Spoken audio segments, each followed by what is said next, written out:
वर्तमान में पूरे देश में हिंदू समाज बट रहा है, विचित्र स्थिति में है।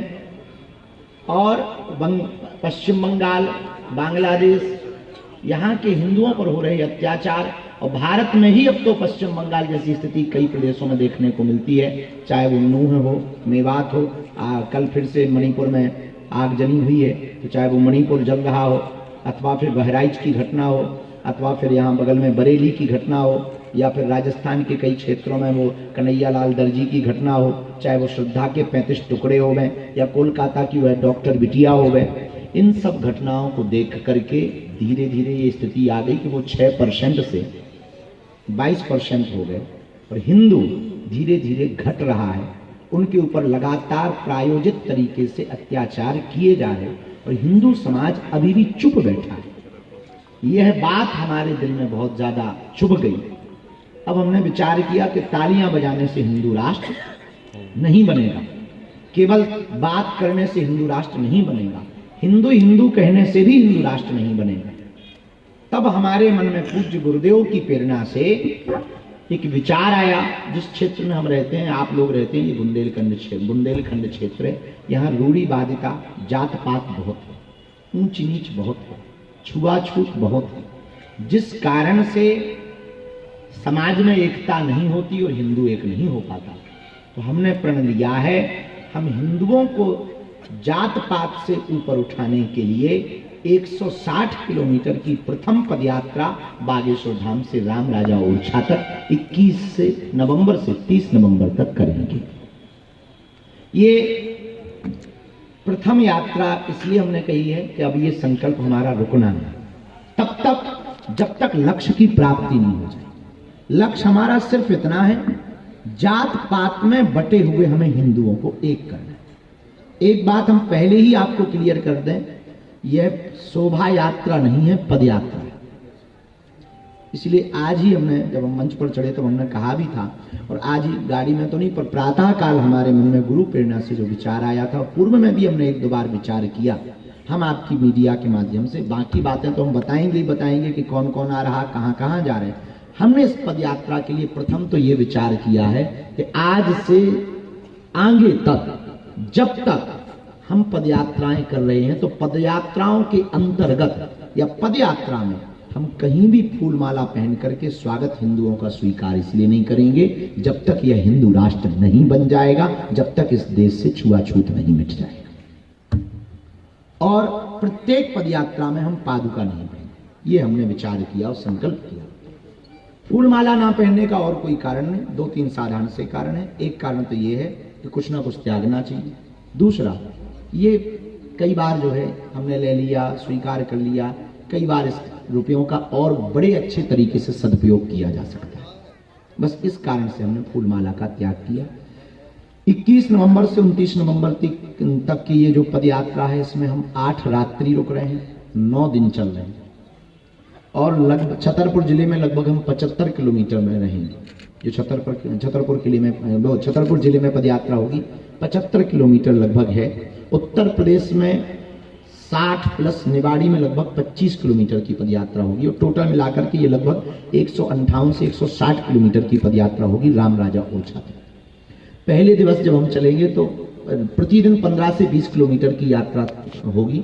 इसमें मिलने वाले लोगों को जगह जगह रस्तों पर, क्योंकि बहुत समुदाय रहेगा, तो जितनी भी यथास्थिति संभव होगी इस पदयात्रा में, आप कहेंगे कि इसको, आप पदयात्रा को सफल कैसे बनाएंगे, तो जगह जगह हम 7 संकल्प वचन हिंदुओं को दिलाएंगे। उनमें पहला वचन ये होगा कि अब हम सब हिंदू जात पात में नहीं बटेंगे, हिंदुस्तानी होकर के, हिंदू होकर के हिंदू होने पर गर्व करेंगे। ऐसे 7 वचन जो होंगे वो पदयात्रा के अंतर्गत 7 संकल्प उन लोगों को दिलाए जाएंगे। दूसरी बात, पहले दिवस की पदयात्रा हमारी बागेश्वर धाम से होगी प्रारंभ। 21 तारीख को जो पदयात्रा प्रारंभ हो रही है, प्रथम दिवस ही हम अभी राजस्थान में पूज्य जगत गुरु भगवान धर्म चक्रवर्ती पद विभूषण रामानंदाचार्य, हमारे गुरु जी पूज्य श्री रामभद्राचार्य जी महाराज थे, उनके चरणों में निवेदन किया।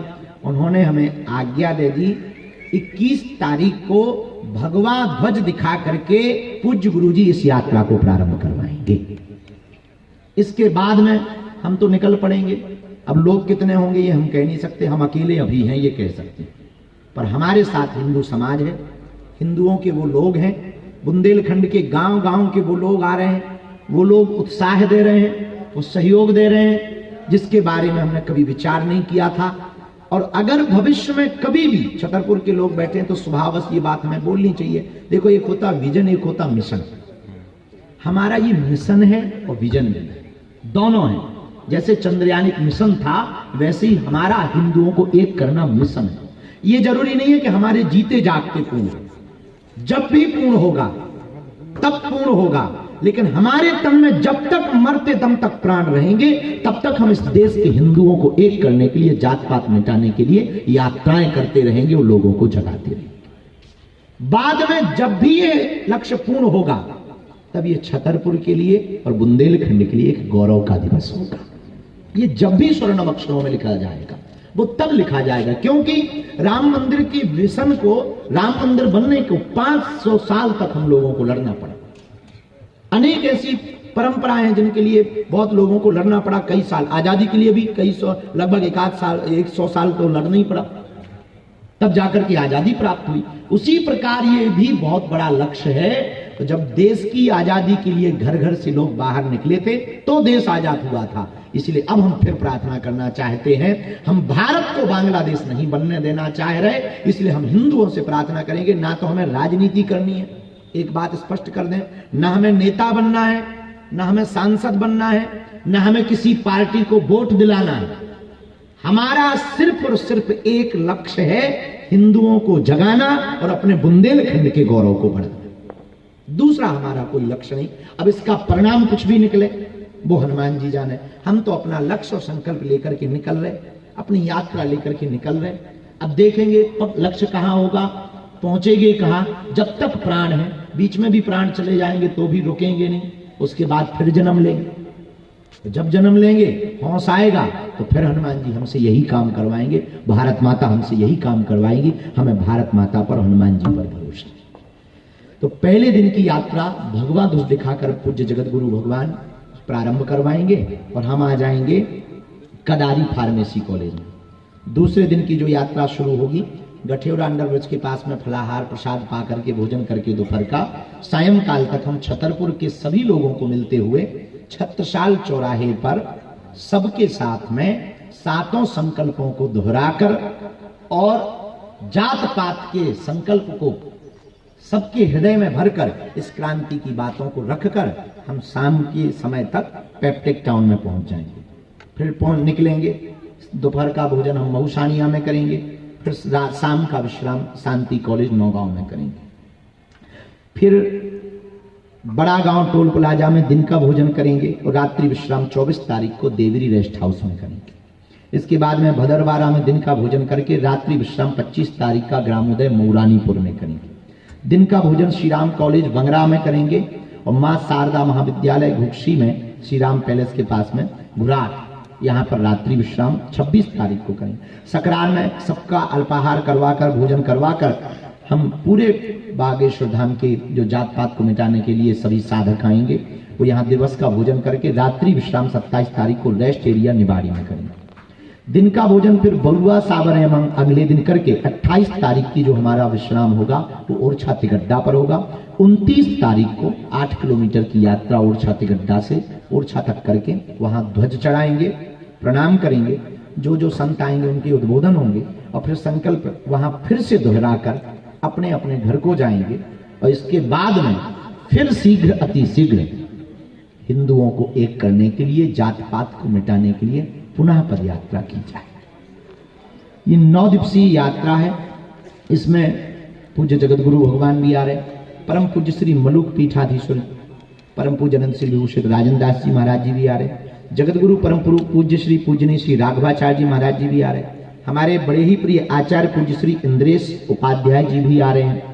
हनुमानगढ़ी के परम अच्छे सिद्ध संत, बहुत अच्छे महात्मा, परम पूज्य हिंदुत्व के प्रति कट्टरता रखने वाले पूज्य श्री राजू दास जी भी महाराज जी भी आ रहे। सुदामा कुटी वाले परम पूज्य श्री सुतीक्षण दास जी महाराज जी भी पधार रहे हैं। एवं कथा के जगत में बहुत अच्छी कथा के द्वारा सबको प्रभावित करने वाले, ठाकुर जी की महिमा का गुणगान करने वाले, गौ माता की महिमा गुणगान करने वाले पूज्य श्री संजीव कृष्ण ठाकुर जी भी पधार रहे। 22 तारीख को बहुत ही सुप्रसिद्ध वर्तमान में वृंदावन की कथा व्यास पूज्य श्री अनिरुद्धाचार्य जी महाराज जी भी आ रहे हैं। एवं 25 तारीख को परम पूज्य अनंत श्री विभूषण पूज्य श्री वल्लभाचार्य जी महाराज जी भी आ रहे हैं। एक दिन परम पूज्य श्री गोरीलाल कुंज वाले महाराज जी भी पधार रहे हैं। एक दिन परम पूज्य श्री बद्रीनाथ वाले हमारे बहुत ही प्रिय यज्ञ सम्राट परम पूज्य श्री बालक दास जी महाराज जी भी आ रहे हैं।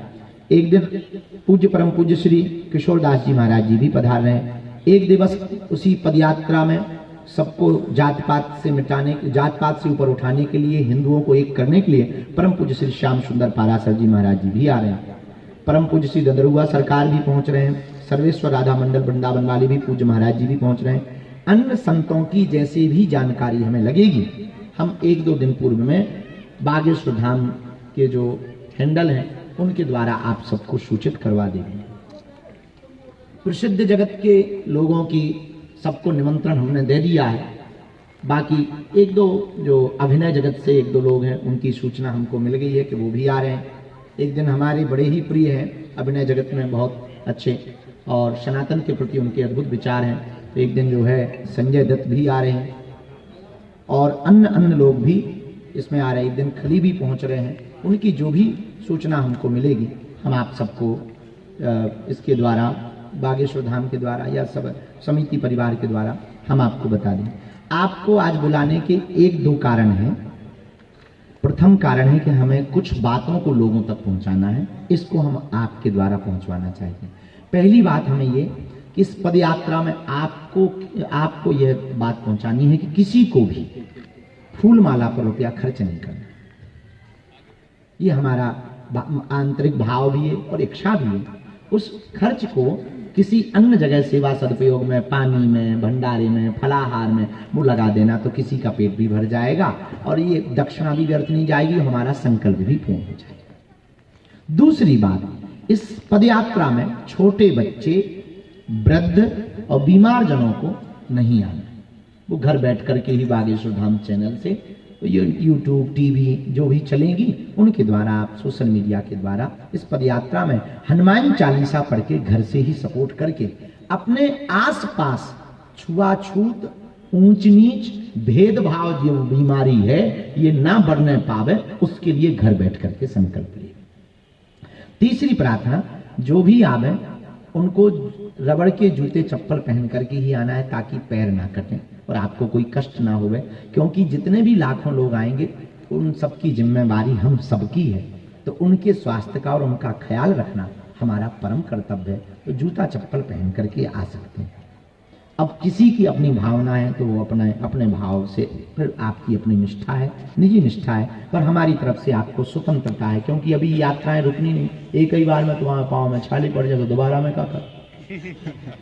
आगे बात यह है कि इस यात्रा में जो भी पहुंचे भगदड़ की जगहों से बचें, भीड़ भाड़ की जगहों से बचें। स्वागत देने वाले, अथवा पहली बात तो स्वागत की अपेक्षा नहीं है, हमें तो भिक्षा देने, और भिक्षा में हमको जात पात मुक्ति की भिक्षा चाहिए, ऊंच नीच भेदभाव की भिक्षा चाहिए। फिर भी आने वाले जितने श्रद्धालु हैं उनके प्रति आपके मन में उदारता है और कुछ प्रसाद पवाना है तो कृपा करके बंद पैकेट के ही कुछ चीजें, पार्ले जी हो गई या नमकीन हो गए, ऐसी बंद चीजें पैकेट या फल हो गए, उसी को वितरित करवाएं। खुली हुई चीजें, बनी हुई चीजों में कई बार विशेष प्रकार के षड्यंत्र रचने वाले लोग उपद्रव कर देते हैं। उससे किसी भी प्रकार से ना तो लोगों को कष्ट होवे, ना किसी भी प्रकार से यह पद यात्रा को धर्म विरोधी खंडित कर पाए, इसलिए कृपा करके फल अथवा पैकिंग वाली वस्तुओं का ही वितरण करें। विश्राम की जगह पर भी भगदड़ न मचाएं, प्रसाद पाने वाली जगह पर भी भगदड़ न मचाएं। हम प्रतिदिन इस पदयात्रा में प्रातः काल 7 से 8 के बीच में जब प्रारंभ करेंगे, पहले दिन की 10 बजे के बाद होगी, बाकी प्रत्येक दिन की 7 बजे से 8 बजे सुबह से पदयात्रा प्रारंभ होगी। उसमें एक बार सामूहिक हनुमान चालीसा पाठ और राष्ट्रगान के साथ हम सब जो है इस पदयात्रा को प्रारंभ करेंगे। इसलिए राष्ट्रध्वज जो भी लेकर आवे, धर्म ध्वज जो भी लेकर के आवे, वो उसका सम्मान बनाएंगे, क्योंकि हमारे लिए धर्म और देश दोनों सबसे ज्यादा महत्वपूर्ण है, इनसे बड़ा कुछ भी नहीं। इसलिए राष्ट्रध्वज का सम्मान और धर्म ध्वज का सम्मान आने वाले जितने भी हमारे परिवार के लोग हैं वो जरूर बनाए रखें। हम इस अपनी पदयात्रा में एक और श्रद्धालुओं से अपील करेंगे, कोई भी अस्त्र शस्त्र लेकर के न आए, क्योंकि ना हमें गुंडागर्दी करनी है, ना किसी को मारना है, ना किसी को काटना है। ये विचारों की क्रांति खड़ी करनी है, हमें विचारों से लड़ना है, तलवारों से नहीं लड़ना है, हमें विचारों से लड़ना है। इसलिए कोई भी श्रद्धालु हमारे प्रति उदारता रखने वाले, हिंदुत्व के प्रति उदारता रखने वाले, देश के प्रति उदारता रखने वाले और जो सच में इस देश में जात पात ऊंच नीच भेदभाव को मिटाने की जिज्ञासा रखते हैं, उन लोगों से विशेष प्रार्थना है, किसी भी प्रकार का अस्त्र शस्त्र आपको इस यात्रा में नहीं लाना है। और जब भी पदयात्री यात्रा में चलें तो मिलने वाले गांव, पिछड़े बिछड़े लोगों को पहले गले लगाएं और उनको वो 7 संकल्प दिलाएं जो हम आपको पदयात्रा के प्रथम दिवस दिलाएंगे, जो आपको सोशल मीडिया पर भी प्राप्त होंगे। और पहला संकल्प तो भूल ही मत जाना कि भैया हम सब हिंदू एक हैं, और इसका स्लोगन है जात पात की करो विदाई, हम सब हिंदू भाई भाई। इस बात को आपको सबको बोलते हुए जाना है ताकि लोगों में एक विचारिक क्रांति प्रारंभ हो सके। क्रांति बहुत देर से काम करती है, रुक करके काम करेगी। भारत में हिंदू तो कुंभकर्ण के बाद सोया, तो वो तो स्वाभाविक है और ज्यादा देर लगेगी। यहाँ जगाने के लिए बहुत प्रयत्न करने पड़ते हैं, लोग बैंड बाजा से नहीं उठते हैं यहाँ, तो पदयात्रा से तो बहुत देर से उठेंगे, धक्के खाएंगे कुछ लोग तब उठेंगे, कुछ लोगों के घर में लव जिहाद हो जाएगा फिर हिंदू उठेंगे, कुछ लोगों के घर पे ही कब्जे जब विधर्मी कर लेंगे तब कहेंगे बागेश्वर बाबा ठीक कह रहा था, कुछ लोगों के घर पर पत्थर घलेंगे, जैसे अभी छतरपुर में एक कांड ऑलरेडी हो ही चुका है। अब विचार ही कर लो कि जब जो है प्रशासन के ऊपर उन्होंने कर दिया था तो निश्चित है हिंदुओं के घरों पर भी होगा। उसके बाद फिर कुछ हिंदू जगेंगे, तो थोड़ा देर से जगेंगे पर जगेंगे। लेकिन हमने बिगुल फूंक दिया है, हमने नहीं फूंका, गुरुजी ने फूंकवाया है। हमारा उद्देश्य सिर्फ इतना है, हिंदू समाज बच जाए। आज इजराइल इसलिए लड़ रहा क्योंकि वो अपनी संस्कृति अपने कल्चर को बचाना चाहता। हम लोग चुप क्यों हैं? हमारे पास में अनेक हिंदू बाहुल्य देश थे, सूरीनाम, इंडोनेशिया, फिजी, मॉरिशस और नेपाल तो हिंदू राष्ट्र ही था, अब वो चला गया। एक भी देश हिंदू राष्ट्र नहीं है। भारत में ही हम लोग अल्पसंख्यक नहीं थे, पर वर्तमान में लगभग 7 से 8 प्रदेशों का आंकड़ा अगर कोई बारीकी से चेक करके जांच करके लाए तो लगभग आप 7 से 8 प्रदेशों में अल्पसंख्यक होने की कगार पर खड़े। एक दिन ऐसा आएगा कि पूरे लोग इस देश को, जो विधर्मी लोग हैं, अल्पसंख्यक घोषित करवाकर, हिंदुओं को अल्पसंख्यक घोषित करवाकर मानिए। इसलिए हमने प्रण लिया है, हम हिंदुओं को अल्पसंख्यक नहीं होने देंगे। और हिंदू अल्पसंख्यक होने की कगार पर कारण क्या है? वो अपनी ऊर्जा इसी में खत्म कर रहा कि हम ब्राह्मण हैं, हम क्षत्रिय हैं, हम वैश्य हैं, हम शूद्र हैं, ये बड़े हैं, ये छोटे हैं, इसी में अपनी ऊर्जा को खत्म कर रहा। हमें उन्हें नीचे गिराना है, उनको आगे बढ़ाना है, इसी में अपनी ऊर्जा को खत्म कर रहा। राष्ट्र के लिए कोई नहीं सोच रहा, हिंदुत्व के लिए कोई नहीं सोच रहा। इसलिए हमने विचार किया कि हम पदयात्रा के द्वारा उन हिंदुओं को जगाएंगे। तो इसलिए जो भी पदयात्रा में चलें, मिलने वाले लोगों को गले लगाएं और एक साथ भोजन करें, बिछड़े और पिछड़े लोगों को आगे आने दें। और हम तो ये भी प्रार्थना करेंगे कि जो भी गांव के दीनहीन आपको दिखाई देवे इस पदयात्रा में, उनको आप सबको आगे करना। एक अंतिम बात और हम आपके द्वारा प्रार्थना पदयात्रियों से करना चाहते, सीटी, फूहड़बाजी, हुल्लड़पन, ये किसी भी हमारे पदयात्रा में चलने वाले लोगों को नहीं करना है। धाम की भी सेवादार है, प्रशासन भी बहुत तन मन धन से पूरा लगा हुआ है यहाँ से यूपी तक का, वरना आपके ऊपर कठोर कार्रवाई होगी। विधर्मियों से भी प्रार्थना है, कृपा करके अगर तुम्हें अच्छा लगे तो आना, हमें कोई बुराई नहीं, ना भी अच्छा लगे तो घर बैठ करके ही खाना खाना, पर कृपा करके इस पदयात्रा को किसी भी प्रकार से असफल करने का प्रयत्न ना करना। और देखो भाई, अंत में नहीं तो हम लोग 2-4 दिन से लगातार बोल ही रहे कि अगर छेड़ोगे तो छोड़ेंगे। इसका मतलब ये नहीं है कि हमको हिंसा करनी है, नहीं, हम अहिंसा के पुजारी हैं। हमें तलवारों से नहीं, विचारों से लड़ना है, और हम विचारों की क्रांति खड़ी करेंगे, विचारों की क्रांति खड़ी करके हिंदुओं को एक करेंगे। यह हमारी पूरी पदयात्रा का रूपरेखा है। अब आपके दिमाग में ऐसी कोई बात हो जो हमने ना बोली हो और आप पूछना चाहते हो, उस बात को सब तक पहुंचवाना चाहते हो, तो हमारा हिंदू राष्ट्र का विचार नहीं है। इस यात्रा में तो पहले हिंदू बनाने का विचार, वो भी कट्टर हिंदू। हिंदू सब है यहाँ। अब तुम ये मत कर देना कि हमारा काट के नया बयान चला दो, ये बड़ी दिक्कत है यहाँ पे। तो हिंदू सब है, ये मत कह देना कि बाबा बागेश्वर बाबा ने कह दिया हिंदू नहीं। यहाँ भारत में जितने रहते सब हिंदू हैं। इस्लाम के लोग भी जितने रहते वो भी कन्वर्टेड हिंदू हैं। ईसाई भी इस देश में जितने रहते वो भी कन्वर्टेड हिंदू ईसाई हैं, सब हिंदू ही हैं। बाकी लोग तो नहीं, तो जो वास्तविक मुसलमान है वो तो अरब देशों में, हाँ, बाकी जितने बदले वाले हैं वो भारत में, तो सब हिंदू हैं। लेकिन हमें इस देश में कट्टर हिंदुओं की कमी है, तो कट्टर हिंदू बनाने के लिए हम पदयात्रा कर रहे हैं। अब दूसरी बात, आपने कहा कि क्या हिंदू राष्ट्र बनेगा? पहले हिंदू कट्टर बन जाए, फिर हिंदू राष्ट्र बन ही जाएगा। हिंदुओं की घटती जनसंख्या को बढ़ाने के लिए आपके पास क्या उपाय है? दूसरा, जब आप पदयात्रा के समय जा रहे हैं तो जो भोजन कर रहे हैं वो किसी विशेष घर में कर रहे हैं या आपके लिए कोई अलग से इंतजाम है? अब भाई प्रश्न तो बहुत सुंदर, पहला प्रश्न जो है उसका उत्तर ले लो। घटती हुई जनसंख्या के लिए अब हमारी तो ब्याह को विचार है खुद का, तो हम तो बढ़ाएंगे ही, अब जितने हो पाएंगे सो बताएंगे। तो हम तो जनसंख्या मान्यता को पूर्ण रूप से मानने वाले हमारे इस देश के शंकराचार्य, हमारे देश के महामंडलेश्वर, अगर हमारे हाथ में होता तो हम आज ही घोषणा कर दें। महाराज जी, जितने शंकराचार्य मठों के आचार्य हैं, हम उनसे प्रार्थना करेंगे, एक सवाल, सामाजिक समरसता के लिए, सबको एक करने के लिए बेझिझक इस प्रकार रहे हैं, तो फिर कौन इसमें दलित बच रहा, कौन इसमें पिछड़ा बच रहा? जब हम ये मैटर ही खत्म कर रहे हैं तो फिर तो सबको मिलना चाहिए अधिकार। वर्तमान में ऐसा अधिकार सब जगह होना प्रारंभ भी हो गया। तो हमारे शंकराचार्यों से और आचार्यों से भी प्रार्थना है, इस बात पर बहुत पुरजोर तरीके से व्यवस्था पर हम सबको समर्थन करना है कि इस देश में अब ना कोई दलित है, ना कोई पिछड़ा है, ना कोई बिछड़ा है, ना कोई ब्राह्मण है। जब सब हिंदू हैं तो हिंदू ही। महाराज जी इधर से, महाराज जी, महाराज जी, महाराज जी, महाराज जी, यात्रा का कितना प्रभाव पड़ेगा देखो, इसका कोई ज्ञान नहीं है।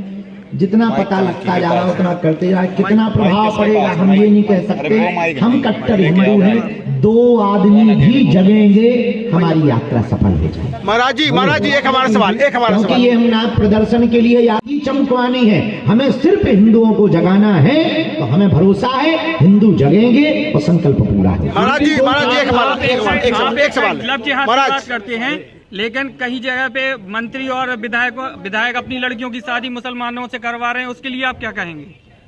देखिए, भारत देश स्वतंत्र है, सबको ब्याह है। इसमें जातियां क्यों हैं, इसका कारण समझो। ये एक स्किल डेवलपमेंट व्यवस्था थी। कैसे?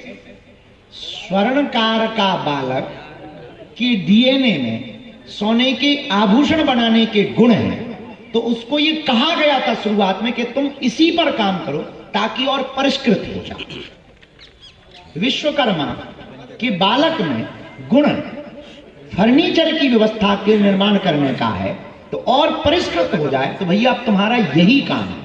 स्किल डेवलपमेंट की व्यवस्था को बड़ा करने के लिए ये जाति व्यवस्था है। बाल की भैया राजनीति चमकाने के लिए जातियां नहीं है। इसीलिए अब हमको पुनः इस बात पर आना पड़ेगा कि इस देश में 2 जातियां बने, एक अमीर की हो, एक गरीब की हो। महाराज जी, महाराज जी, एक सवाल, दूसरा वो इनको हो जाए, दूसरा इनका ये था कि पत्रकारों को इस पद यात्रा में क्या विशेष व्यवस्था मिलेगी। रोहित जी को, जो क्षेत्र के आप सब लोग जिला के हैं, रोहित पाठक जी को और हमारे अवस्थी जी को आपको जो है कार्ड दे दिए गए, वो आपको कार्ड दे देंगे और कहीं से भी कैसे भी कवरेज कर सकते। लेकिन प्रशासन ने कुछ एरिया को चिन्हित किया है, उस एरिया में आप अपने हिसाब से व्यवस्था देखना, क्योंकि प्रशासन हमारी तो सुनेंगी नहीं, आपकी सुनेंगी। महाराज जी, आवाज आ रही नया आवे मिले तब भैया तुरंत ब्रेकिंग न्यूज दूसरी वाली ना चला दी तो दूसरी वाली ब्रेकिंग न्यूज ना चला दियो क्योंकि अरे तो बोले तो हेलो उसमें माइक चालू करो माइक एक बात और बुरा ना मानना माइक बंद आप लोग हमारी हेलो महाराज जी जितनी हमारी जिम्मेदारी सहयोग करेंगे तो हमारा काम हल्का महाराज जी हमारा सवाल एक सवाल है क्या इस यात्रा को खजुराहो के मतंगेश्वर महादेव मंदिर में अभिषेक करने के बाद गढ़ा बागेश्वर धाम होते हुए प्रारंभ नहीं किया जा सकता? पूर्ववत संकल्प ऐसा हो गया तो अब इस संकल्प को काटा नहीं जा सकता। पूरे देश में मैसेज चला गया, प्रशासन की अपनी व्यवस्था भूमिका पूरी हो गई। अब इसको बदलेंगे तो बहुत सी चीजें चरमरा जाएंगी। भविष्य में खजुराहो वाले बागेश्वर धाम आवे अभी इस यात्रा में, और भविष्य में फिर खजुराहो वालों के साथ बैठकर हम फिर एक नई यात्रा का संकल्प लेंगे। महाराज ये वो हिंदू हैं जो रामचरितमानस को जलते देख रहे हैं। ये वो सोए हुए हिंदू हैं जो राजस्थान में गाय की पूंछ को काट कर धर्म विरोधी हनुमान जी के ऊपर चढ़ा देते और हिंदू कुछ बोल नहीं रहा। कौन सोया हुआ हिंदू है जो श्रद्धा के 35 टुकड़े हो गए पर इस देश में एक भी फतवा जारी नहीं हुआ और हिंदुओं ने मांग नहीं की? कौन सोए हुए हिंदू हैं? वक्फ बोर्ड की 2005 तक महज कुछ हजार एकड़ जमीन थी, आज 8.5 लाख एकड़ जमीन हो गई, फिर भी हिंदू चुप बैठा है, फिर भी हिंदू कायर बना बैठा है। वो सोया हुआ हिंदू कौन? राम की लड़ाई को कोर्ट में लड़ रहा था, राम के राज्य में और राम की जन्मभूमि के लिए, और राम के ही भगत और अपने ही भगवान को जिताने के लिए कोर्ट में जा रहे हैं। कौन सोया हुआ हिंदू है? वो सोए हुए हिंदू हैं जिनके भगवान कृष्ण गीता आदर्श है। उन भगवान कृष्ण को भी जन्मभूमि में बैठने नहीं दिया जा रहा। कौन सोए हुए हिंदू हैं? वो सोए हुए हिंदू है कि बहराइच में गोली मार दी जाती है। कौन सोए हुए हिंदू हैं? कोलकाता की डॉक्टर बिटिया को मार दिया जाता है रेप करके, और विधर्मी भाग जाते हैं देश से बाहर, और देश में एक भी फतवा जारी नहीं होता। कौन सोए हुए हिंदू है? वो सोए हुए हिंदू है जो गजवाए हिंद सुनकर के भी चुप है और उनकी जबान तक नहीं खुल रही है। कौन सोए हुए हिंदू हैं? वो सोए हुए हिंदू हैं जिसने आदर्श जैसे छोटे बच्चे 8 साल के बच्चे, हेमराज जैसे 9 साल के बच्चों को धर्म विरोधियों ने चाकुओं से मार दिया। हिंदू के मुंह से चूं तक आवाज नहीं निकली। ये सोए हुए हिंदुओं को हमें जगाना है।